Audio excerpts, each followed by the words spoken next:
सभी अच्छे होंगे और अपने घर पर होंगे। मैं कृपाली पीजीटी हिंदी विषय से स्प्रिंगडेल सीनियर सेकेंडरी स्कूल में आप सभी का स्वागत करती हूँ।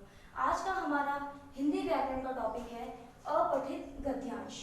अपठित गद्यांश जो टॉपिक है ये कक्षा 1st to 5th तक के लिए रखा गया है। तो चलिए समझते हैं कि अपठित गद्यांश क्या होता है। अपठित गद्यांश जिसे आपने पहले कभी पढ़ा नहीं हो। अब पहले कभी पढ़ने का मतलब ये है कि वो आपकी पाठ्य पुस्तक के किसी पाठ में से या आपकी किताब में से न लेकर कहीं और जगह से आपको परीक्षा में पूछा गया है।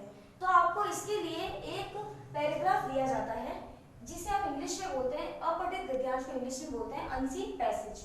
तो इसीलिए आपको एक पैसेज दिया जाता है, 4 से 5 लाइनों का एक पैसेज होता है और उस पैसेज के नीचे उसी के अंदर से निकाल के प्रश्न बनाए जाते हैं और उन प्रश्नों के उत्तर आपको उस पैसेज में से ढूंढने होते हैं। तो ये होता है अपठित गद्यांश का नियम, ये होता है अपठित गद्यांश का प्रोसेस या फिर कह सकते हो प्रक्रिया कि किस प्रकार आप अपठित गद्यांश को लिख सकते हो। तो अपठित गद्यांश में आपके पास जो गद्यांश का अंश होगा वो आपके किताब में से नहीं होगा, वो आपके किताब की कोई कहानी या कोई पाठ में से नहीं लिया हुआ होगा, वो किसी और अन्य किसी प्रकार की कोई कहानी है या अन्य किसी कोई भाषा का जो स्रोत है वहां से कोई खंड से या कहीं से लिया गया होगा। तो इसीलिए आप ये भी बोलेंगे कि ये तो हमारे पाठ्य पुस्तक में है ही नहीं। इसीलिए जो चीज नहीं होती है हमारे पाठ्य पुस्तक में उसे हम अपठित बोलते हैं, जो हमने पढ़ा नहीं है, जो कहीं हमारे लिए कहीं बाहर से आया है। तो अब हम समझते हैं कि अपठित गद्यांश में किस प्रकार से प्रश्नों के उत्तर दिए जाते हैं।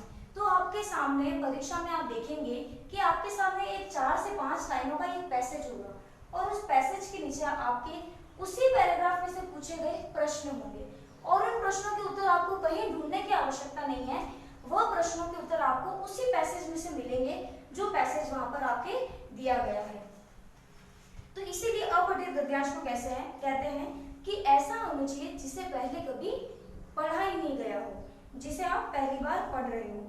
अब मैं आपको उदाहरण के लिए एक गद्यांश पढ़ के बताती हूँ और उसके प्रश्न बताती हूँ और प्रश्नों के उत्तर भी आपको उसी गद्यांश में से मिलेंगे।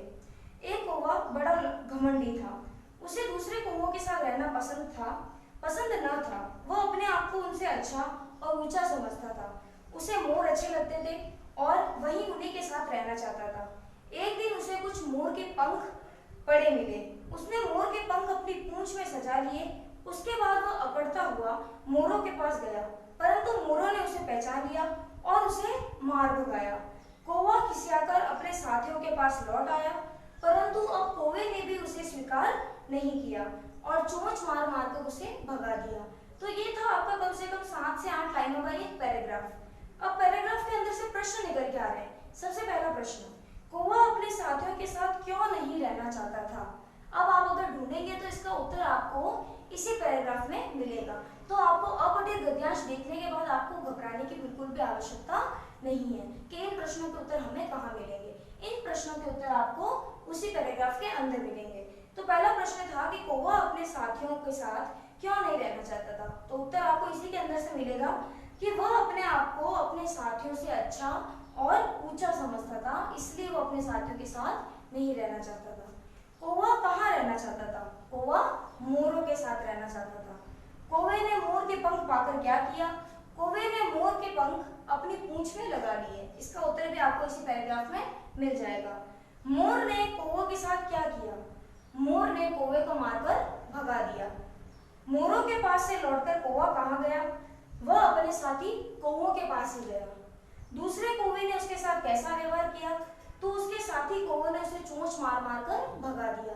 तो ये कुल मिला के 6 प्रश्न बने और ये 6 प्रश्नों के उत्तर आपको आपके इसी गद्यांश में मिल गए। तो आपको कहीं ढूंढने की आवश्यकता नहीं पड़ी।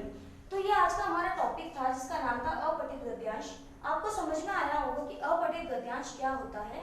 अपठित गद्यांश होता है कि आपको 7 से 8 लाइनों का, ये 4 से 5 लाइनों का एक छोटा सा पैराग्राफ दिया जाता है और उसके नीचे प्रश्न पूछे जाते हैं और उन्हीं प्रश्नों के उत्तर आपको उस गद्यांश में से ढूंढकर लिखने होते हैं। ये होता है अपठित गद्यांश का महत्व। धन्यवाद।